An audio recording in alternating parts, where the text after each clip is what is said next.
The weight of shadows. The city slept uneasily under Matteo's rule. In the neon haze of midnight, his empire thrived. Bars, backrooms, and alleys whispered his name like a curse. He was the boss, the man whose word could buy silence or summon death. But tonight, silence pressed differently. Matteo sat alone in his office, the ticking of a grandfather clock louder than the muffled laughter outside. On the desk lay a pistol, polished and cold, beside a rosary he hadn't touched in years. The beads were stained, not with blood, but with memory, each one a ghost of the men who had begged for mercy. The empire outside was alive. In the backrooms of smoky clubs, his lieutenants counted stacks of cash, the bills damp with sweat and fear. In alleys, collectors leaned against brick walls, waiting for debtors who knew better than to run. Even the police cruisers that rolled past did so with headlights dimmed, their silence bought long ago. Matteo's shadow stretched across every corner, a quiet dominion built on fear. He poured himself another glass of whiskey, but the burn no longer numbed him. His empire was vast, yet his soul felt hollow. The faces of the fallen haunted him, shadows flickering in the corners of the room. A knock at the door. One of his lieutenants entered, eyes lowered, voice clipped. The docks are secure. The shipment came in clean. No trouble. Matteo nodded, dismissing him with a wave. The man left quickly, as if proximity to the boss carried its own danger. Matteo stared at the closed door, wondering how many men feared him more than they loved him. Perhaps all of them. He rose, pacing toward the window. Outside, the city lights shimmered like false stars, mocking him. He whispered to himself, "What have I built? What have I become?" Then came the call. A job gone wrong. A child caught in the crossfire. Matteo's hand trembled as he gripped the phone, listening to the panicked voice of his lieutenant.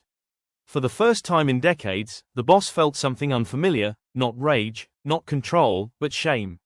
And in that moment, the weight of shadows pressed so heavily on his chest that he could barely breathe. The pistol and rosary side by side, violence and faith in conflict.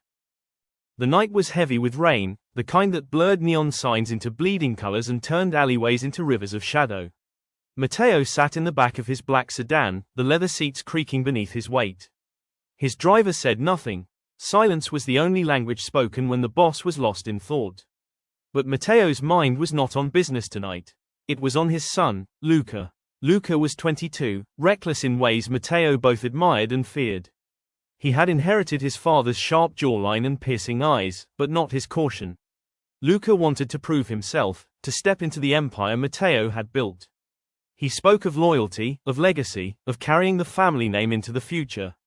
Matteo had tried to keep him away from the darker corners of the business, but the boy had grown up in the shadows.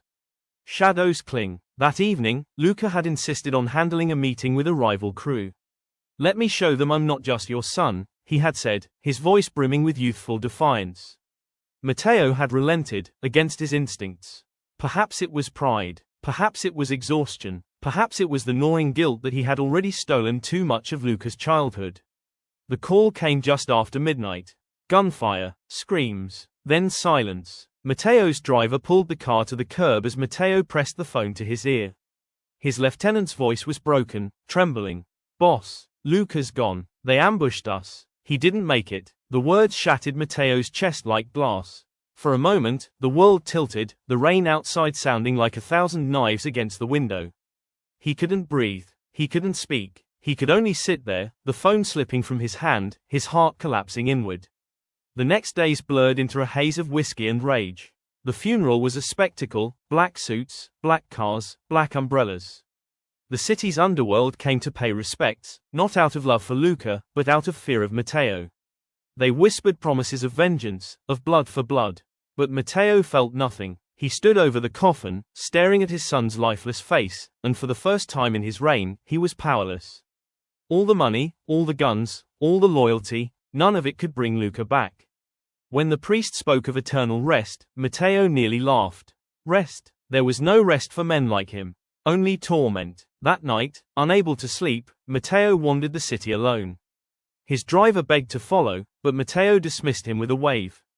He walked through streets slick with rain, past alleys where his men once collected debts, past bars where his name was spoken like a prayer of fear. He found himself at the edge of the old quarter, where buildings leaned like tired men and windows stared like hollow eyes. There, Tucked between two crumbling tenements stood an abandoned church. Its doors were cracked, its windows shattered, its cross crooked against the storm. Drawn by something he couldn't name, Matteo pushed the doors open. Inside, the air smelled of dust and decay. Pews lay broken, hymnals scattered like forgotten confessions. At the front, a crucifix hung crooked, its wooden Christ cracked down the middle. Matteo collapsed onto a pew, his body trembling. He stared at the crucifix, at the broken figure of sacrifice, and whispered, "Why him? Why not me?" His voice echoed in the hollow chamber, swallowed by silence.